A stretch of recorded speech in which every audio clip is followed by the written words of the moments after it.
Hey, Juso. Assalomu alaykum hammaga. Kizmen jamoasi bilan bugun food review dasturini boshladik. Bugun qayerga keldik endi? Assalomu alaykum hammaga. Mana bugun o'zimizda kuxnyaga juda ham o'xshash kuxnya, Sinjian oshxonasiga keldik. Ya'ni o'zi O'zbekistonda ovqatlarga o'xshab ketadigan ovqatlar ham bor. Xitoydamiz. Hozir Xitoyda Xanzhou shahridagi Uyg'ur restorani, ya'ni Xinjiang restoranida Uyg'ur restoran. Eng qiziqarli bir fakt topganligimiz mana yerga Afandi deb yozib qo'ygan ekan ko'rgan odamlar uchun. O'zi bugun research qilib ko'rganda ham Afandi haqida qiziqarli narsalar topib qoldik-da. O'zi bilmagandim, masalan, Afandini Xitoyda masalan Afanti derkanda. Ya'ni Xitoyda o'sha Uyg'urlar yashaydigan hududda, ya'ni bu ham Turkiy xalqlarda ham, ya'ni Middle Eastda mana O'rta Sharqda ham mashhur bo'lgan ekan. Yevropa davlatlarida ham o'shanaqa bo'lgan ekanda. Afandining haqida folklor san'atida, tarixi o'shanga bog'lanib ketgan ekan. Masalan, Yevropa davlatlaridagi turklarga bog'liq qismlarda, masalan, Albaniyada, o'sha Vengriyada, o'sha davlatlarda ham ko'p Afandi haqida folklorlari bor ekan. Eng qiziqarli tarafi Eron davlatida o'shalarga ham bog'langan. Xitoydagi qismi, masalan, hozirga o'tirganimizdan Afanti deb qo'yibdi. Ya'ni ko'rganingizda eng qiziqarli tarafi, ana choyingizdagini ham ko'rsating-da logosini. Brendi juda ham nima deydi, yoyishibdi. Mana har bitta idishda Afanti deb yozilgan. Ko'rinyaptimi? Mana Afandi deb qo'yibdi o'shanda. Lekin rasmiy ham bor ekan, logosi ham. Ayturasizlar, Afandi O'zbekistondan tashqari boshqa davlatlarda ham mashhur ekanda. Menga menyudagi rasm juda ham yoqdi. Shu Afandi logosi. Sessiya. Mana logosida ko'rib turganingizdek, eshakka teskari o'tirib olgan joyi. eshakka o'tirib olgan rostdan haqiqatan o'shandagidek Afandi ekan. O'zi shuni o'qigandim bir. Juda ham kulgili anaqa hikoya edi. Afandi eshagi bilan ushib qoladi deb. O'sha o'zi yoshligimizda ham ko'p aytib berishardi Afandi haqida, lekin kinolarni ham bor edi. Kinosini ham ko'rganman. Juda ham sarkazmni yaxshi ishlatadi. O'shanaqa o'zini ayrona deydi-yu, o'shanaqa yaxshi ma'nodagi odamlarga yordam berib yuradigan tarixiy shaxs. Juda ham aqlli odam bo'ladi. Nima deydi? Yumorda joy-joyiga qo'yib ishlatib, o'zinikini hardan olib ketadigan odamlardan bo'ladi. O'shanda bu yerda eng qiziq bo'lgan narsasi xitoyliklarda ham shu kinolar ishlangan ekan bu haqida, Afandi haqidagi. Masalan, O'zbekistonga qaraydigan bo'lsangiz, 13-14-asrlardagi Afandi o'zi tarix haqida aytilayotganligi.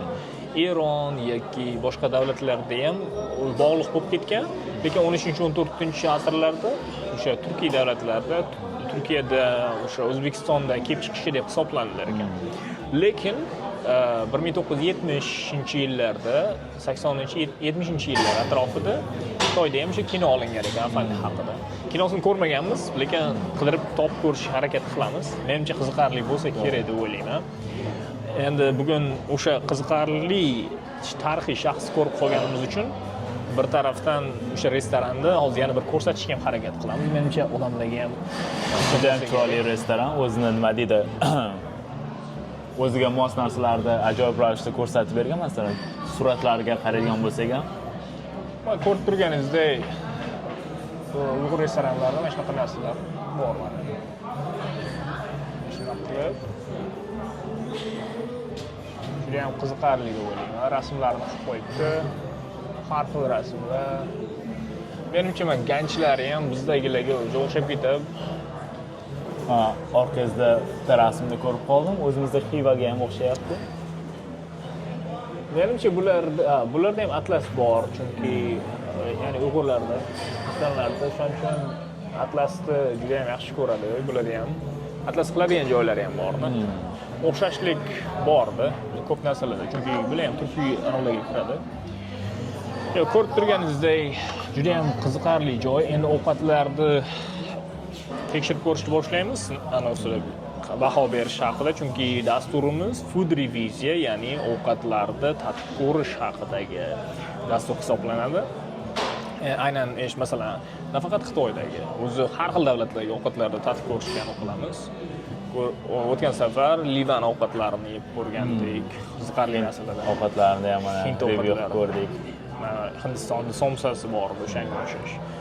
Bu yerda bo'lmasa desertdan boshlaymizmi yo bir qaraylikchi. Qiziqarli narsasi masalan yogurtni olib kelgan, mana yogurt qilinadigan.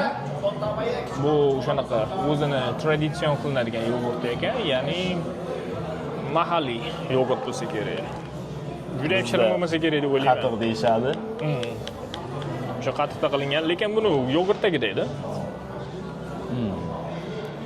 Yo'q, shirin emas. Shakar O'sha qo'shilmagan. aytgan qatiq deganingizdek, o'sha bilan bir xil bo'lib turibdi. Shunaqa. Undan oldin ba'zi bir Uyg'ur restoranlarida yeb ko'rgandim shunaqa narsalarni. Yogurtga o'xshagan. Juda ham shirin bo'lardi odatda. Bu kattaroq restoran ekanda. O'shaning uchun ko'rib turganingizdek juda ham bir boshqacha yogurtlari ham. Menga yoqadigani masalan o'sha Uyg'urlar yashaydigan hududiga ham borganimda ham mana bu narsa anorni sharbati. Juda ham zo'r qiladi. Ta'mi ham juda ham bir boshqacha. Hozir bir ichib ko'rsangiz bilinadi. Buni stakanda ichgandan o'zida ichsangiz maza qilasiz deb o'ylayman. Proba qilib ko'raylikchi bo'lmasa.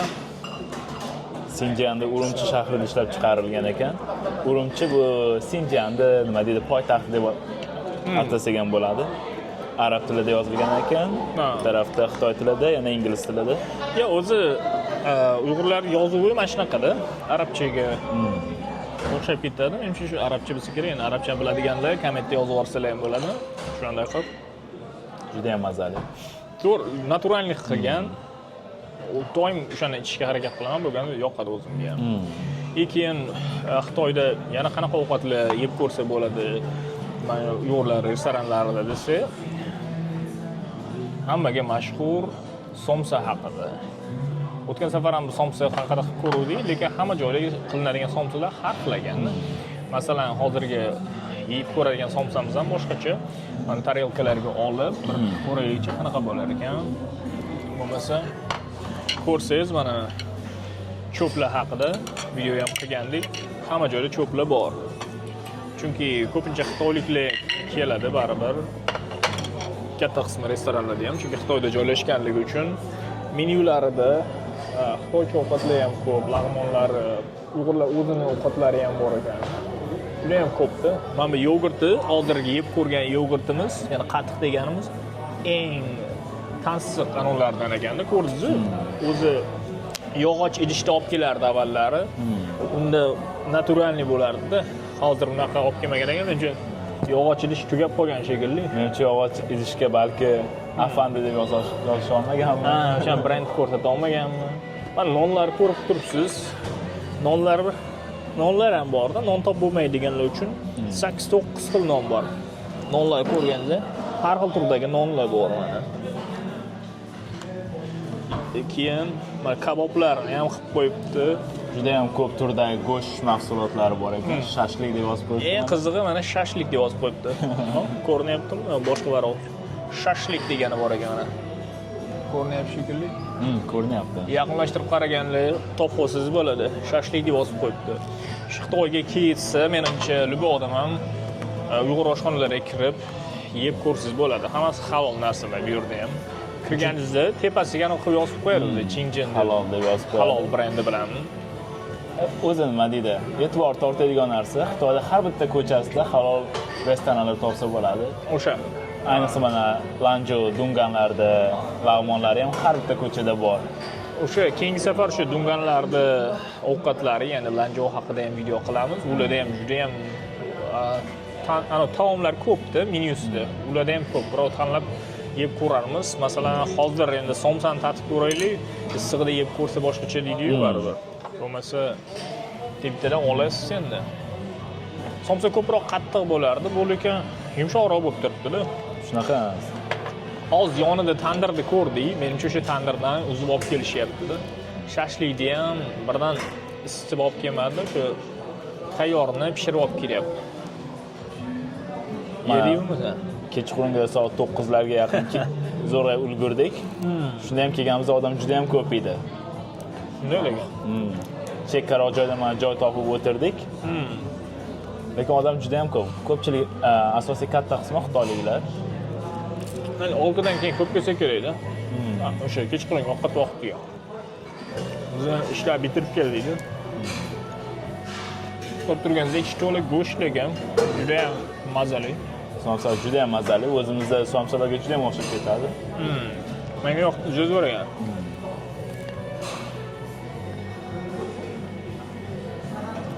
Shashlikni ham ikki xilda aytib ko'rdik. Bu yerda ham jigar shashligi ham bor ekan.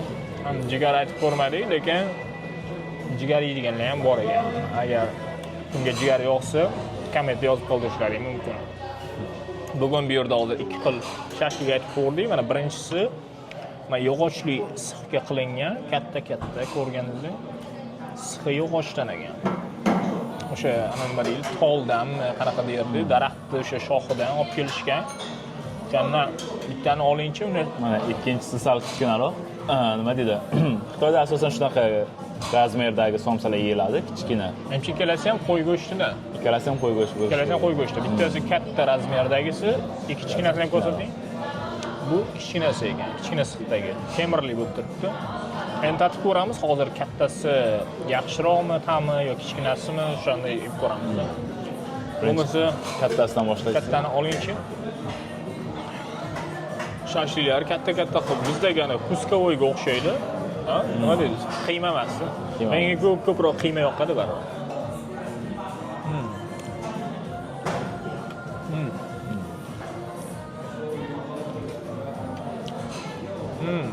Menga yoqdi, juda Ziravorlari ham joy-joyida. Pishirilgani ham juda ham yaxshi pishirilgan. Mana daraxtni uchiga qo'ygani uchun ta'm boshqacha chiqyapti. Ta'm boshqacha chiqyapti. O'sha shashlik yeb turgani yana bitta fakt kelib qoldi. Yana bitta qiziqarli fakt deb o'ylayman. Va mana bu Uyg'urlar ham, Xitoydagi o'sha Uyg'urlar ham ko'pchiligi o'zbekcha qo'shiqlar juda ham ko'p eshitadi. O'zini artistlari ham bo'lish kerak. Uncha research qilib ko'rmaganman, lekin o'zbek qo'shiqlarini juda ko'p eshitadi. Masalan, hozirgi o'tirgan restoranimizda ham o'zbekcha qo'shiqlar ham qo'yadi ba'zida. Mana live shoular bo'ladi, ya'ni raqsga tushadigan uyg'urcha raqslarini o'shanga ulgurmadik. Uni topib qo'yishga harakat qilamiz, chunki biz kechroq keldik. O'sha joyini o'tkazib yubordik deb o'ylayman. Hozir qo'yilib turgan qo'shiqni ham agar eshita olsangiz, ko'p so'zlar o'zimizga o'zbek so'zlarga o'xshab ketadi. Tushunishga harakat qilyapman deydi-yu. 60-70% menimcha bir xil so'zlar ishlatsak kerak deb o'ylayman. Lekin shunda ham baribir ko'pincha gaplashganda qiynalishlar bo'lib turadi menda. Shunday ekan. Sal farq qiladi baribir. Lekin tushuntirsangiz bo'ladi, sal qiynalib bilan gaplashib. Samolyotda qaytayotganim bir kuni Uyg'ur bir odam bilan o'tirib qoldi. O'shanda O'zbekistonga borib nima biznes qilsam bo'ladi deydi. Bizning oilamiz deydi, somsa qilish bo'yicha shunaqa oilaviy restoranimiz bor. Bilmadim, O'zbekistonda menimcha dedim, somsa biznes qila olmasangiz kerak dedim. Agar dedim, o'zi somsaning biznesiga ko'p dedim, rostdan. Raqobat juda ham kuchli bizda.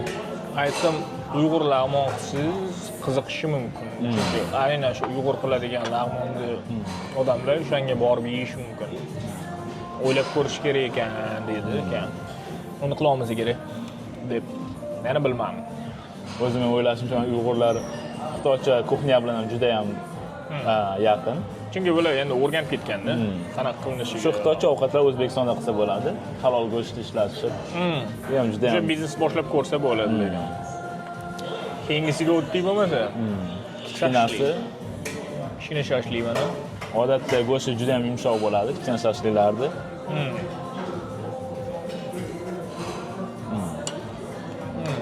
Bunda ham sal boshqacha, chunki birinchisidagi mana bu daraxtni o'sha shoxlarini ta'mi ham kelib turibdi deb o'ylayman.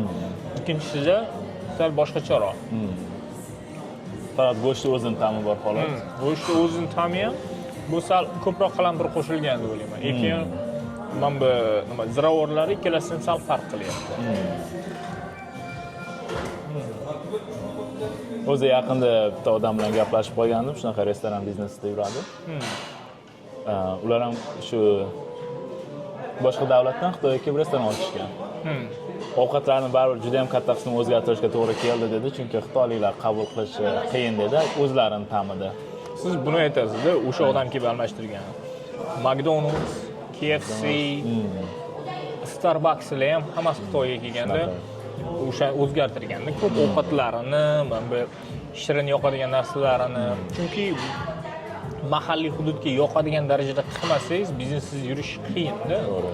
O'sha tarafi bor. Bozorga kirib borishning eng yaxshi yo'li bozorga moslashish. O'sha odamlarga yoqadigan, masalan, Starbucks'dagi ham, McDonald'sdagi ham o'sha xitoyliklarga yoqadigan qilib menyuni qayta ko'rib chiqqanda, Amerikadagidek bir xil o'shanaqa olib kirsa, bular yemay qo'yadi-da. O'sha ziravorlarni aniq qiladi. O'shan mahalliy o'sha odamlarga qanaqa yoqadiganini o'zlari to'g'rilab o'zgartirganni kirib ko'rganda o'shanday. Coffee shoplarda ham ko'pchiligi masalan o'sha Starbucksdan tortib, mana Tim Hortons Kanadaniki ko'plab o'zi coffee shoplarda ham hammasi borganda ko'rsangiz, xitoycha menyulari ham, o'sha ovqatlari ham hammasini o'zgartirgan joylari juda ham ko'p. Menimcha ovqatlar juda ham mazali. Xitoyga tashrif buyurmoqchi bo'lgan odamlar ko'pchiligi o'sha Uyg'ur ovqatlaridan qiynalmaydi deb o'ylayman. Biz aytib o'tgandek, Lanjou bor edi. Lanjouga borsiz ham yoki Uyg'urlar masalan mana shunaqa maxsus restoranlarga borsiz ham bemalol halol ovqatlar topib yeyish mumkin. Yoniga mana ko'k choy bilan qora choyga chopib berishadi. Mazasi juda ham yaxshi, o'zimizda o'zbek taomlariga o'xshab somsamiz почти bir xil ekan. Ya, O'zbekistondagidek emasdagi, chunki bizda go'sht farqi bor deb hisoblayman. Farqi bor. Chunki lekin ham hajmi ham sal kichkinaroq bo'ladi. Bizdagidek katta qilmaydi, lekin ta'mi o'xshash. O'xshash ham desak bo'ladi deb o'ylayman. Somsalari ham ko'rdingizmi? Razmerlari mana shunaqa. Somsa mana. Har xil turdagi somsa. Hamma joyda har xil qiladi. Bu ham standart o'zi mana shu shaklda bo'lar ekan. Ko'p joyida. O'zi Sinjanda oladigan bo'lsak ham juda ham katta joy. Ko'rgandim, Sinjanda o'zida ham bir nechta millat musulmonlar bor ekan.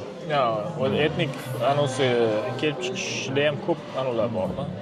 Endi chunki joylashuvga qarasangiz, shu qozoqlar, qirg'izlarga ham yashaydigan qismlari ham bor, ozroq qo'shilib ketganda. Tog'li joylari, dala joylari bor. Yaylov deyishadimi shunaqa? Juda ham qanday. Endi ko'rib turganingizdek, Xitoyga tashrif buyurmoqchi bo'lgan har bir odam o'sha bemalol xavotirlanmasa ham bo'ladi-da. Mana shunaqa Uyg'ur restoranlariga, lanjoulardan bemalol qidirib topish mumkin.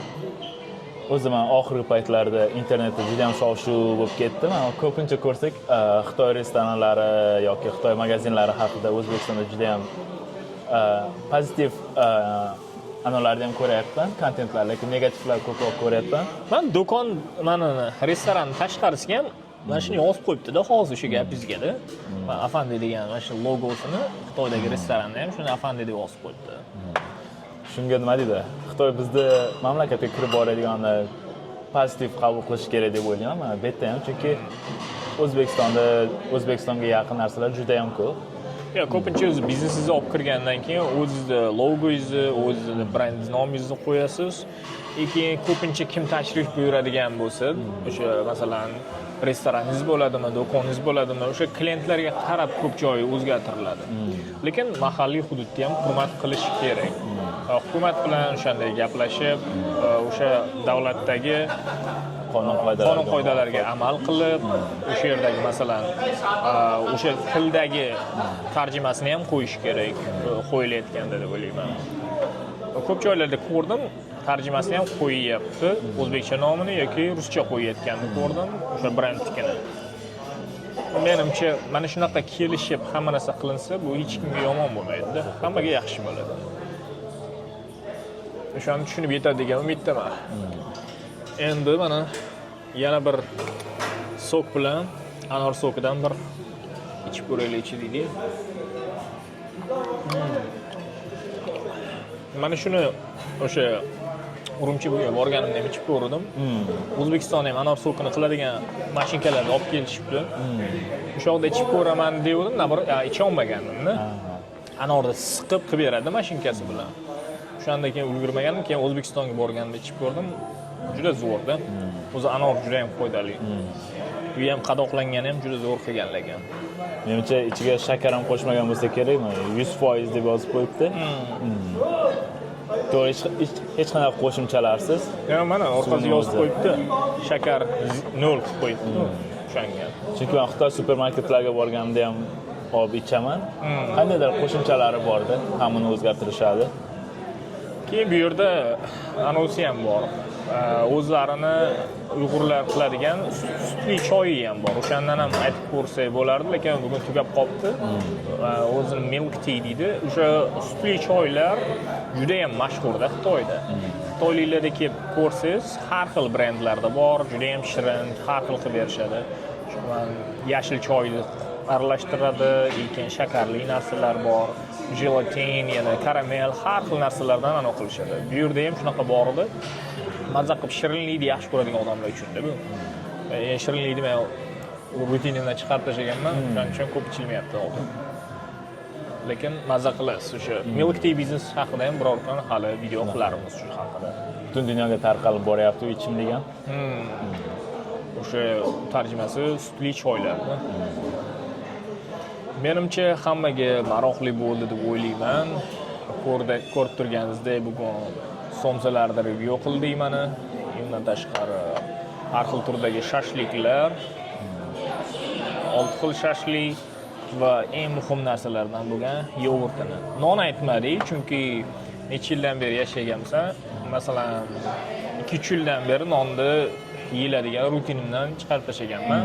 Bu yomon ma'noda emas, shu semirib ketmasligi uchun shunaqa qilingan. O'shaning uchun nonni ko'proq guruchga almashtirganman deb o'ylayman. Guruchga ham kam yeyman. O'sha boshqa narsalarga almashtirilganlik.